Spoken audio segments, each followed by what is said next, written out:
Llegamos ahora a la parte final del capítulo 2 de Apocalipsis.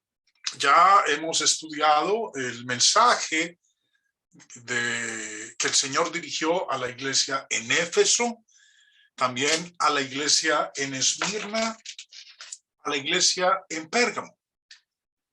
Hoy vamos a estudiar acerca de esa carta que el Señor dirigió a la iglesia en Tiatira. Empieza diciendo en el verso 18, escribe al ángel de la iglesia en Tiatira, el Hijo de Dios, el que tiene ojos como llama de fuego y pies semejantes al bronce bruñido, dice esto. Esta es la más larga de las 7 cartas que hay en el capítulo 2 y 3. Pero está escrita a la iglesia menos conocida o la ciudad menos conocida, menos importante y menos notable de las 7 que son nombradas en estos 2 capítulos. Es probable que estemos familiarizados o hemos de estar familiarizados con su nombre debido a la conversión de Lidia, la vendedora de púrpura de la ciudad de Tiatira, de la que se nos habla en Hechos capítulo 16. No sabemos nada sobre el comienzo de la iglesia en Tiatira, si Lidia regresó y ayudó a enseñar a otros, o si Pablo ayudó a proclamar el evangelio en Tiatira mientras él vivía en Éfeso. Muchos comentaristas han visto la relevancia de los gremios comerciales locales como un trasfondo para ayudar a comprender esta carta. En Tiatira, el sustento de un cristiano se vio afectado por los problemas relacionados con la membresía del gremio en el cual laboraba. Se celebraban fiestas patrocinadas por los gremios, en las que se servía carne sacrificada a un ídolo y donde eran habituales los ritos inmorales de fertilidad. Es posible que los cristianos de Tiatira hayan sido presionados para adaptarse a ese entorno en el cual ellos vivían. Aquí, en Tiatira, como en Éfeso y en Pérgamo, la mayor tentación del cristiano fue el incentivo a ajustarse al paganismo en lugar del judaísmo. El poder que ejercían estos gremios comerciales era de temer, porque era a través de ellos que los ciudadanos de Tiatira ganaban su sustento diario. El señor William Barclay, en su comentario del Apocalipsis, respecto de esto, nos da esta información. Entonces, ¿cuál era el problema de Tiatira? Sabemos menos acerca de Tiatira que acerca de ninguna otra de las 7 ciudades. Y por tanto tenemos serias dificultades para reconstruir la situación. Lo único que sabemos es que era un gran centro comercial, especialmente de la industria del tinte y del comercio de artículos de lana. Era de Tiatira de donde procedía Lidia, la vendedora de púrpura. Por las inscripciones que se han descubierto, sabemos que tenía un montón de gremios comerciales. Estos eran asociaciones de ayuda mutua y de diversiones para los que se dedicaban a ciertos negocios. Había gremios de trabajadores de la lana, la piel, el lino y el bronce, fabricantes de ropa exterior, tintoreros, alfareros, panaderos y traficantes de esclavos. Aquí nos parece que estaba el problema de la iglesia de Tiatira. El negarse a formar parte de uno de esos gremios sería comparable a mantenerse fuera de los sindicatos de nuestros días. Querría decir renunciar a todas las perspectivas de existencia comercial. ¿Por qué se había de negar un cristiano a formar parte de uno de esos gremios? En todos ellos se celebraban comidas de socios. Estas se celebrarían muchas veces en un templo. Y aunque no fuera así, de todas maneras empezarían y terminarían con un sacrificio a los dioses, y la carne que se comiera se habría ofrecido antes a los ídolos. Además, sucedía a menudo que estas comidas gremiales se convertían en borracheras y orgías.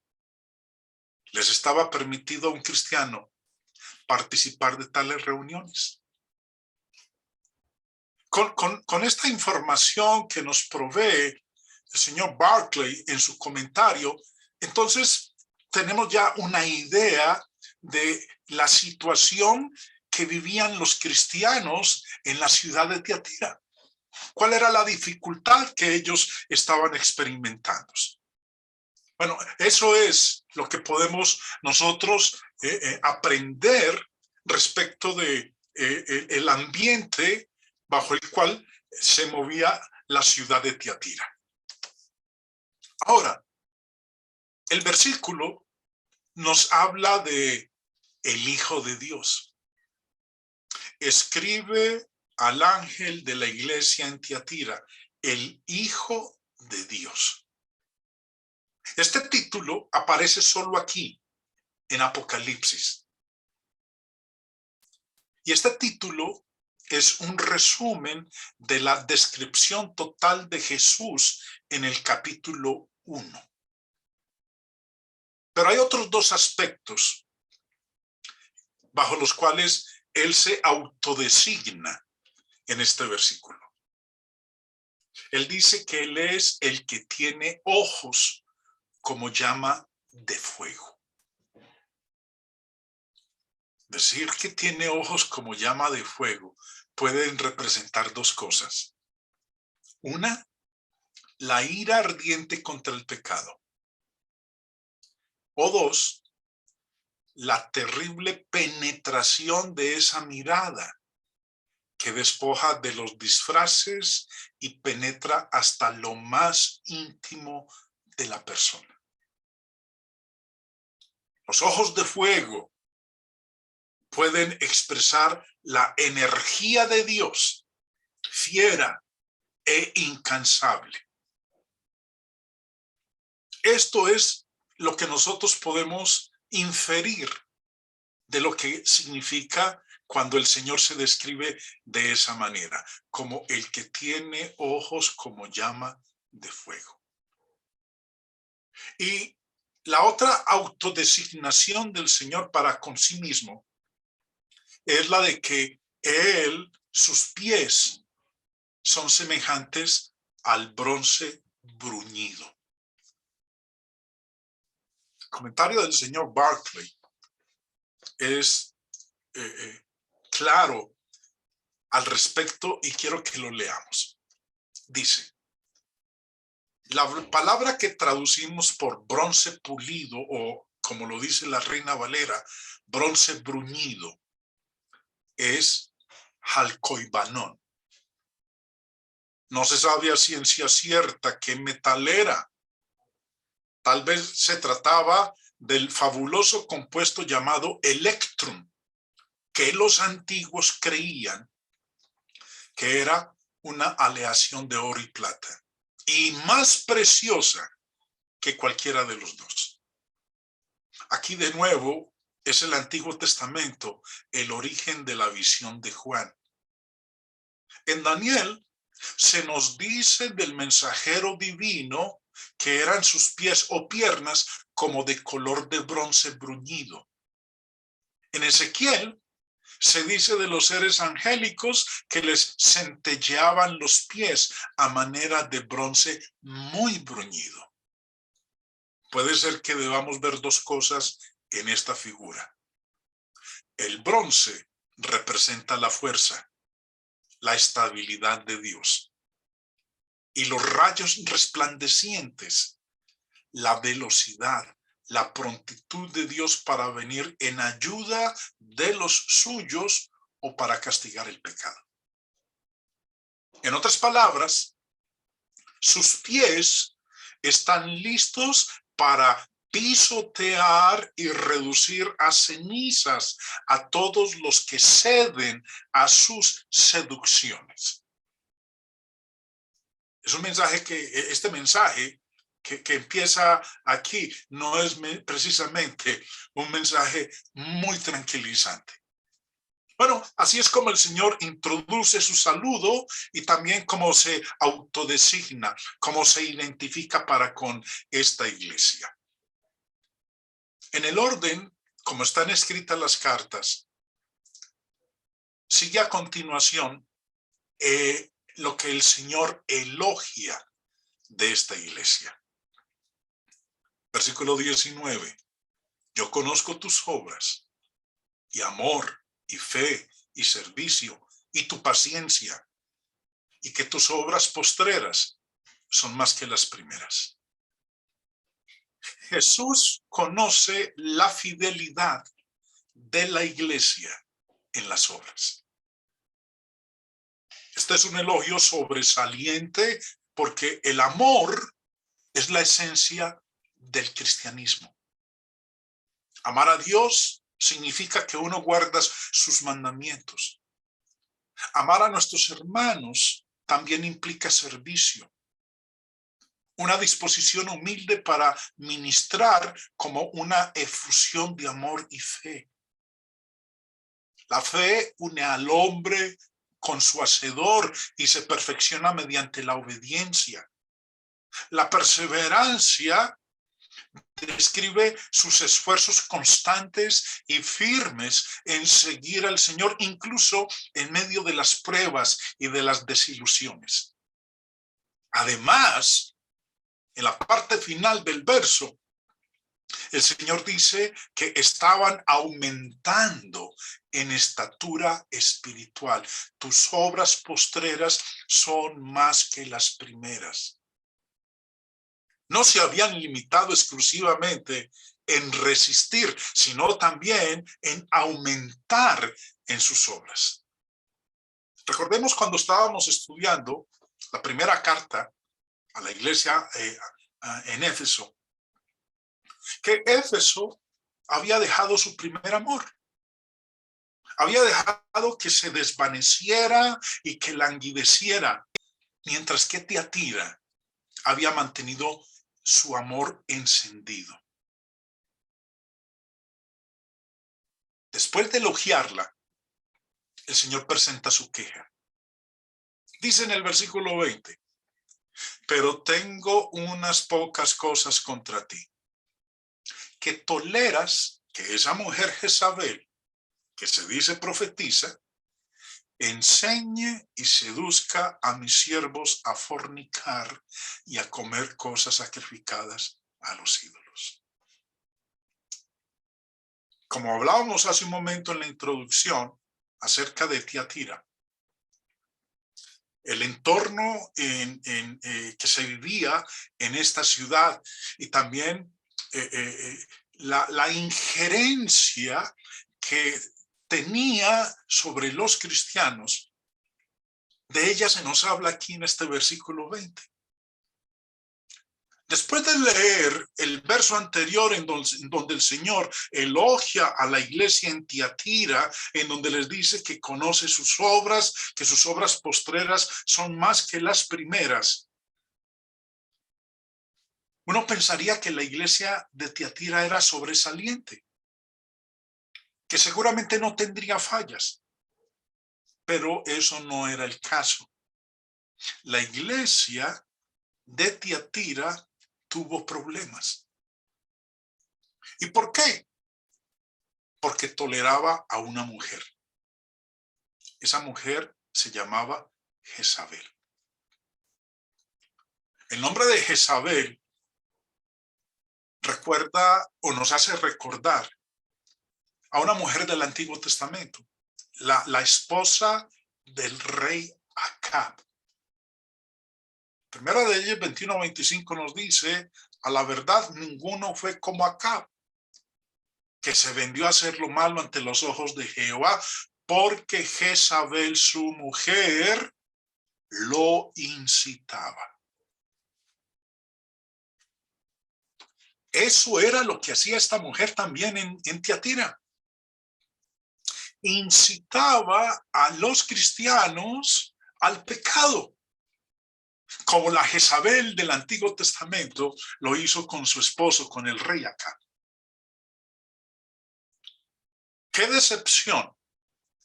Que fuera necesario estropear un elogio tan excelente, en donde el Señor le ha dicho a la iglesia en Tiatira: yo conozco tus obras, tu amor, servicio, paciencia, y que tus obras postreras son más que las primeras. Qué frustrante que se estropee ese elogio tan excelente con una palabra como esta, en donde de una manera dura el Señor condena a la iglesia. Alguien podría hacer la pregunta: ¿esta mujer Jezabel es un individuo o es un nombre dado por el Señor a un segmento de la iglesia que tendía a desviar a todo el cuerpo tras la idolatría, como lo había hecho la Jezabel del Antiguo Testamento? Bueno, algo que podemos nosotros decir es que lo más probable es que hubiera en la iglesia de Tiatira una mujer de gran capacidad de liderazgo, por quien la gente estaba siendo influenciada en gran medida. Porque eso fue lo que hizo la del Antiguo Testamento con su esposo. Lo influenció, lo incitó. Algo que aprendemos nosotros de esta mujer del Antiguo Testamento, nos dice en Primera de Reyes 16:31, porque le fue ligera cosa andar en los pecados de Jeroboam, hijo de Nabat, y tomó por mujer a Jezabel, hija de Ethbaal, rey de los sidonios, y fue y sirvió a Baal y lo adoró. Esta mujer tenía una influencia tan grande sobre su esposo que el hombre permitió que ella lo incitara a practicar la idolatría. Algo más que nos dice la Escritura es que ella se volvió enemiga del pueblo de Dios mismo. Ella trató de acabar con los profetas de Dios. En Primera de Reyes 18:4 nos dice: porque cuando Jezabel destruía a los profetas de Jehová, Abdías tomó a 100 profetas y los escondió de 50 en 50 en cuevas y los sustentó con pan y agua. Ahora, no solamente procuró destruir, acabar, matar por completo a los profetas de Dios, sino que también alentó la idolatría al alimentar a los profetas de Baal. En la confrontación del profeta Elías con ella, nos dice en el capítulo 18 ahí de Reyes, verso 19: envía pues ahora y congrégame a todo Israel en el monte Carmelo, y a los 450 profetas de Baal y los 400 profetas de Acera que comen de la mesa de Jezabel. Los pecados de esta mujer nos lo resume Segunda de Reyes, capítulo 9, en el verso 22. Cuando vio Joram a Jehú, dijo: ¿hay paz, Jehú? Y él respondió: ¿qué paz con las fornicaciones de Jezabel, tu madre, y sus muchas hechicerías? Volviendo entonces ahora, hermanos, ya teniendo esta información de esta mujer del Antiguo Testamento, su personalidad, su carácter, su influencia, sus prácticas contrarias a la voluntad de Dios y cómo sedujo, incitó, estimuló a su esposo a que practicara la idolatría. En el contexto actual, aquí de Apocalipsis 2, podemos nosotros decir que este nombre de Jezabel se usa en sentido figurado, para describir a aquellos que solo pensaban en sus deseos codiciosos y egoístas.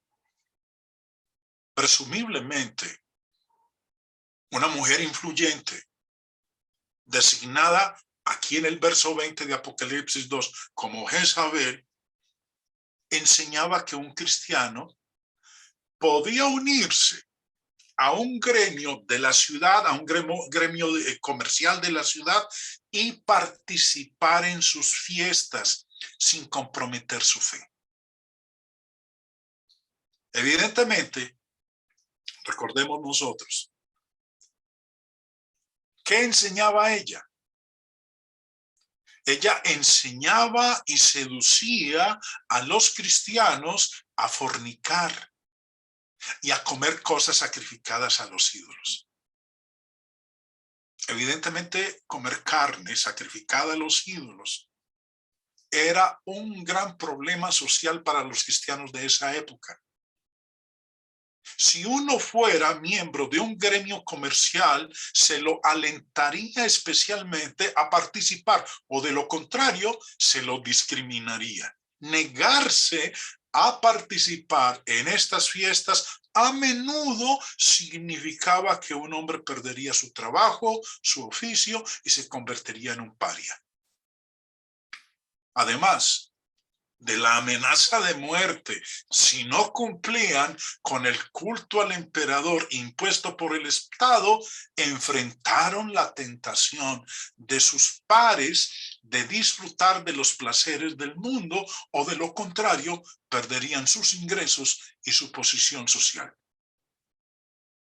Una diferencia entre la iglesia en Pérgamo, de la cual estudiamos en la lección anterior, y la que estamos estudiando ahorita, Tiatira. Una diferencia parece ser que Tiatira toleraba a Jezabel, que es lo que dice el versículo 20. Tengo unas pocas cosas contra ti, que toleras. La iglesia en Tiatira toleraba a Jezabel. Le dieron una aprobación tácita a ella y a sus actos. Pero en Pérgamo se dijo simplemente que había algunos que retenían esa doctrina.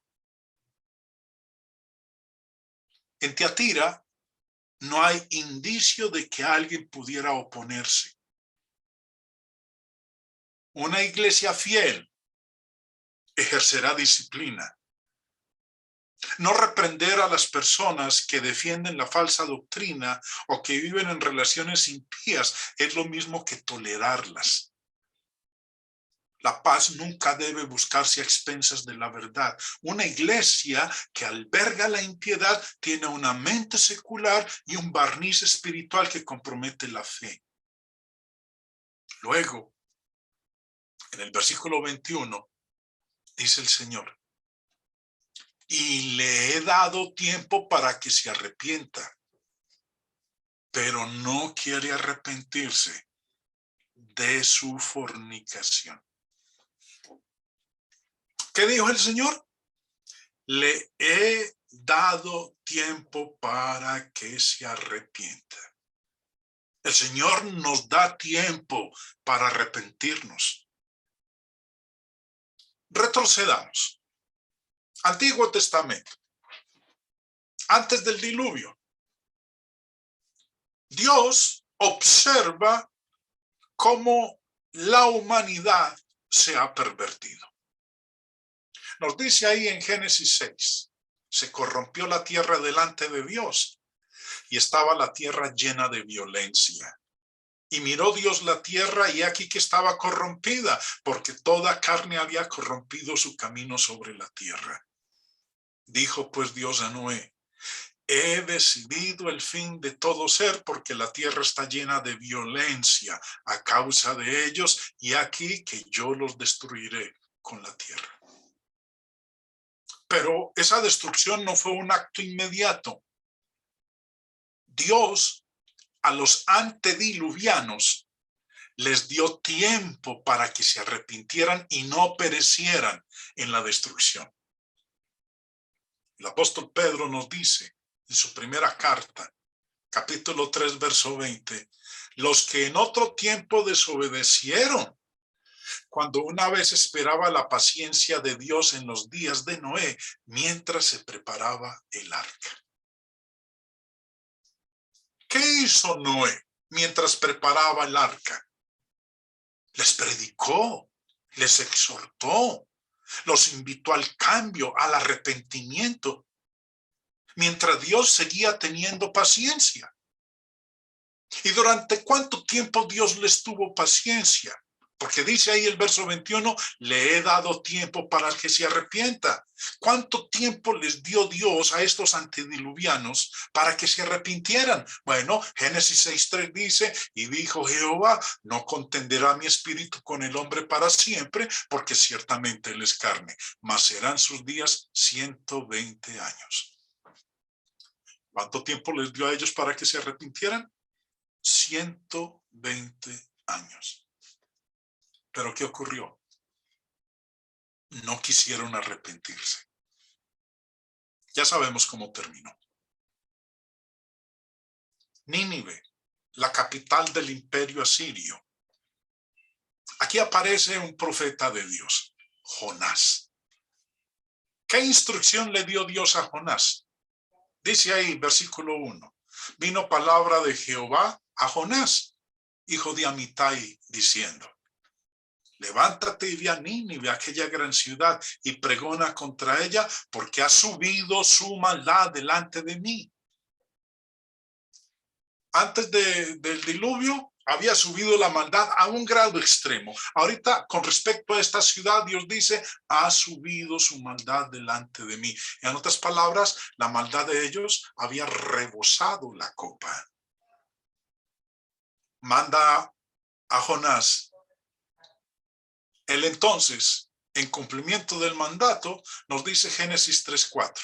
Comenzó Jonás a entrar por la ciudad camino de un día y predicaba diciendo, de aquí a 40 días, Nínive será destruida. ¿Les dio Dios tiempo para que se arrepintieran? Sí, no 120 años, 40 días. Dios da tiempo para que uno se arrepienta.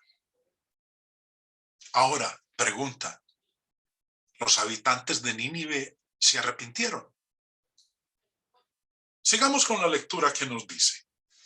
Dice, versículo 5 en adelante, y los hombres de Nínive creyeron a Dios y proclamaron ayuno y se vistieron de cilicio desde el mayor hasta el menor de ellos. Y llegó la noticia hasta el rey de Nínive y se levantó de su silla, se despojó de su vestido y se cubrió de cilicio y se sentó sobre ceniza.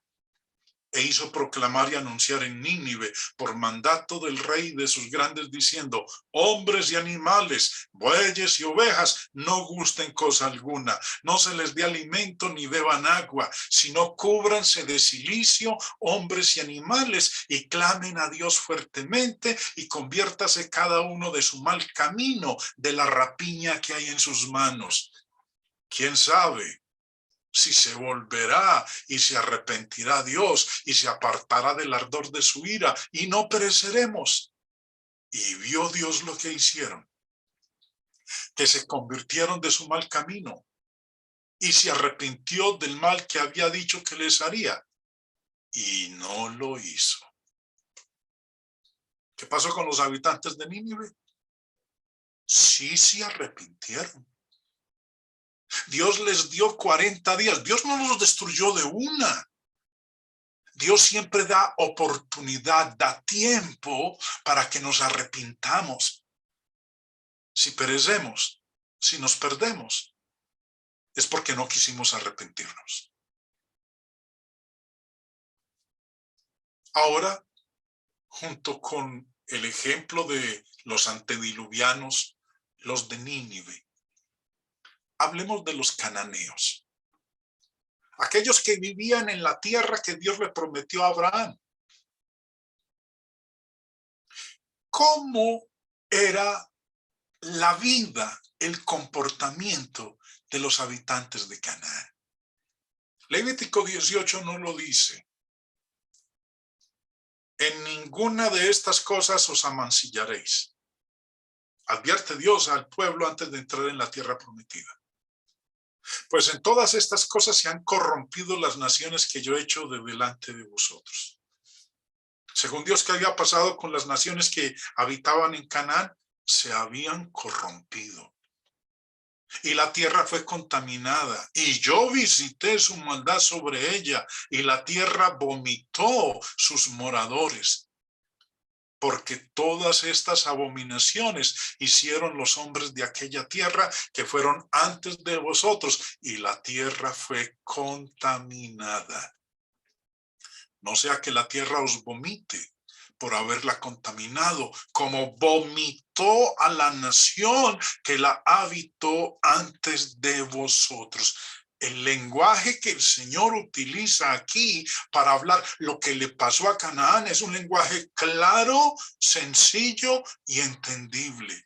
La tierra donde ellos moraban los vomitó porque la habían contaminado. ¿Y con qué prácticas? Deuteronomio dice en el capítulo 20, Dios le dijo claramente al pueblo, los destruirás completamente, al Eteo, al Amorreo, al Cananeo, al Fereceo, al Heveo y al Jebuseo, como Jehová tu Dios te ha mandado, para que no os enseñen a hacer según todas sus abominaciones que ellos han hecho para sus dioses, y pequéis contra Jehová vuestro Dios. ¿Cuándo ocurrió esto? 400 años antes, cuando Dios había llamado a Abraham y le había hecho la promesa de la tierra, esta tierra de donde debían expulsar a todos estos que habían contaminado la tierra con sus abominaciones. Dios le dijo a Abraham 400 años antes de que eso ocurriera, de que fueran expulsados de Canaán los habitantes de ella, le dijo en Génesis 15:16, en la cuarta generación volverán acá, porque aún no ha llegado a su colmo la maldad del amorreo hasta aquí. Dios le dice a Abraham, sus descendientes van a habitar en tierra extraña, van a ser esclavos en ella, refiriéndose a Egipto, pero en la cuarta generación tu pueblo vendrá aquí, van a habitar en Canaán, porque aún, le dijo Dios a Abraham, los que habitan esta tierra, su maldad no ha llegado al colmo. ¿Cuánto tiempo les dio Dios a los habitantes de Canaán para que se arrepintieran? Les dio 400 años para que se arrepintieran. A los habitantes antes, a los que vivían antes del diluvio, les dio 120 años. A los habitantes de Nínive les dio 40 días. A nosotros nos ha dado 2000 años. ¿Pero qué pasó? ¿Qué pasó con los antediluvianos? ¿Qué pasó con los habitantes de Canaán? Dios les dio tiempo para que se arrepintieran, pero no quisieron arrepentirse. Recordemos, Dios es un Dios paciente. Dios no quiere que nosotros nos perdamos. Segunda de Pedro 3:9 dice, el Señor no retarda su promesa, según algunos la tienen por tardanza, sino que es paciente para con nosotros, no queriendo que ninguno perezca, sino que todos procedan al arrepentimiento. Nuestro Dios no es un Dios asesino, como piensan algunos. Nuestro Dios no es un Dios sanguinario, no es un Dios que carezca de compasión, como piensan algunos. Nuestro Dios es un Dios paciente. O como dice Pedro en su carta a los Romanos, o tienes en poco las riquezas de su bondad, tolerancia y paciencia, ignorando que la bondad de Dios te guía al arrepentimiento. ¿Qué ocurrió? Simple y sencillamente, no aprovecharon el tiempo que Dios les dio para que se arrepintieran. Como dice Mateo 24:39, y no entendieron hasta que vino el diluvio y se los llevó a todos. ¿Y por qué se los llevó a todos? Porque no quisieron arrepentirse. Después de esto, el Señor les da un consejo, una advertencia y una exhortación a los miembros de la iglesia en Tiatira. Verso 22. He aquí, yo la arrojo en cama, hablando de Jezabel, y en gran tribulación a los que con ella adulteran, si no se arrepienten de las obras de ella. Algo que ha sido claro por el Espíritu Santo en su palabra es que todos cosechamos lo que sembramos. Pero también dice aquí en el versículo, hay oportunidad de escapar. El arrojar en la cama de la tribulación es condicional. Si no se arrepienten de las obras de ella. Las obras tenían su origen en la enseñanza de Jezabel. Pero la iglesia había compartido la enseñanza o no se había opuesto a ella. En cualquier caso, a menos que se arrepintieran, compartirían el juicio inevitable.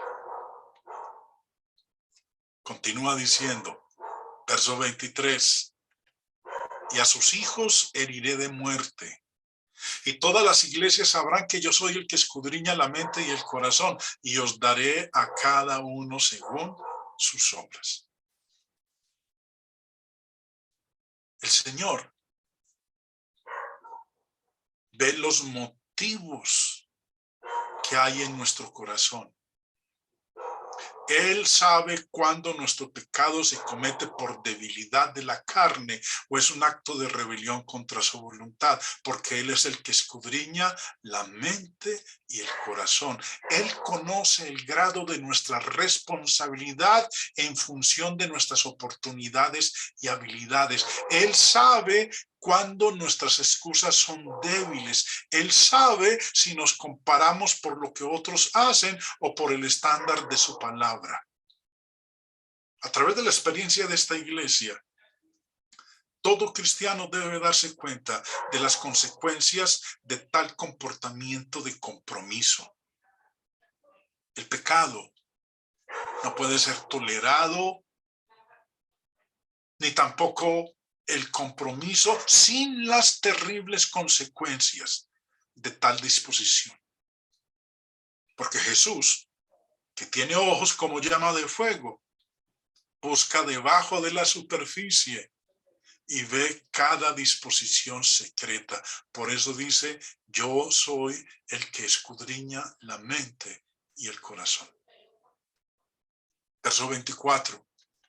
Pero a vosotros y a los demás que están en Tiatira, a cuantos tienen esta doctrina y no han conocido lo que ellos llaman las profundidades de Satanás, yo os digo, no os impondré otra carga. A cuantos no tienen esa doctrina, a vosotros y a los demás en Tiatira, a cuantos no tienen esa doctrina. ¿Cuál doctrina? Ya la había mencionado en el verso 20, en donde esta mujer enseñaba y seducía a los cristianos a fornicar y a comer cosas sacrificadas a los ídolos. Importante que nosotros tengamos bien presente la advertencia y el cuidado que hemos de ejercer de no involucrarnos en prácticas contrarias a la voluntad de Dios. Esto que el Señor declara aquí nos recuerda la carta apostólica redactada en Jerusalén y enviada a las iglesias en las que había surgido el conflicto de los judaizantes, en donde el Espíritu Santo dice que pareció bueno no imponerles a los cristianos gentiles una carga mayor que estas cosas necesarias. Abstenerse de las prácticas paganas, de la idolatría y la inmoralidad. Recordemos, el Señor nunca impone a nadie una exigencia espiritual mayor que la que está a su alcance. Verso 25. Pero lo que tenéis, retenedlo hasta que yo venga. Ellos ya tenían la verdad del evangelio y por lo tanto sabían cómo mantenerse firmes contra Jezabel. Por eso les dice, retenedlo hasta que yo venga. Cuando dice hasta que yo venga, el Señor no se está refiriendo a su venida final, a la segunda venida, la que nosotros estamos esperando. La venida de la que Él está hablando aquí es una venida para ayudar a la iglesia o para juzgarla. Ya hemos visto en cada una de las cartas en donde el Señor les habla de que va a venir. A la iglesia en Éfeso, ¿qué le dijo? Recuerda, por tanto, de dónde has caído y arrepiéntete y haz las primeras obras. Pues si no, vendré pronto a ti. Eso le dijo a la iglesia en Éfeso. Ahora, a la iglesia en Pérgamo, ¿qué le dijo? Por tanto, arrepiéntete pues si no, vendré pronto a ti y pelearé contra ellos con la espada de mi boca. A la iglesia en Sardis, a la iglesia en Sardis, le dice, acuérdate pues de lo que has recibido y oído y guárdalo y arrepiéntete, pues si no velas, vendré sobre ti como ladrón y no sabrás a qué hora vendré sobre ti. Y en el versículo 11 le dice a la iglesia en Filadelfia, he aquí, yo vengo pronto, retén lo que tienes para que ninguno tome tu corona. Estas venidas de las cuales está hablando aquí, no es la segunda venida literal de nuestro Señor Jesucristo. Son venidas simbólicas, representativas, ya sea para ayudar a la iglesia o para juzgarla. Luego de su consejo, advertencia y exhortación, el Señor les habla de su promesa. Promesa de recompensa e invitación a oír. Versos 26 y 27. Al que venciere y guardare mis obras hasta el fin, yo le daré autoridad sobre las naciones y las regirá con vara de hierro y serán quebradas como vaso de alfarero, como también la he recibido de mi Padre.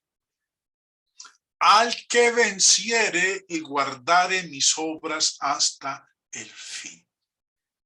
Lo que estamos leyendo nosotros aquí en este verso 26 y 27 está claramente asociado con algo que el salmista había pronunciado 1000 años antes de Cristo, en el capítulo 2 de los Salmos, donde después de que el Padre levantó al Hijo para que se sentara en su trono por nombramiento divino, la profecía decía, pero yo he puesto mi rey sobre Sión, mi santo monte.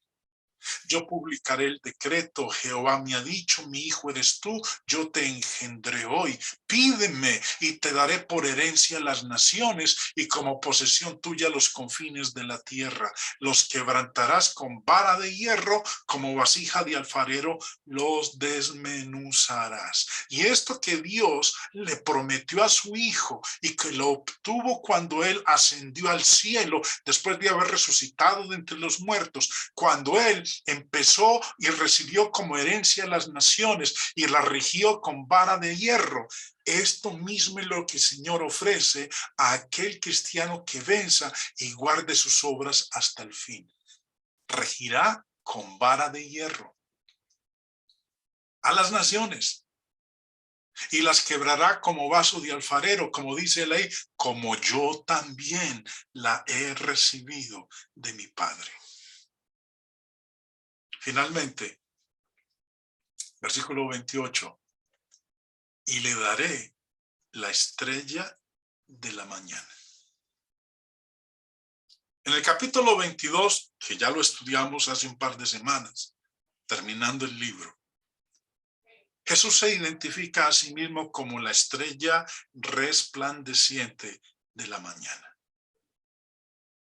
En estas promesas, el vencedor gobierna con él, con nuestro Señor, sobre los paganos, compartiendo su realeza y disfrutando de la seguridad del amanecer y de un nuevo día, porque la noche pasará.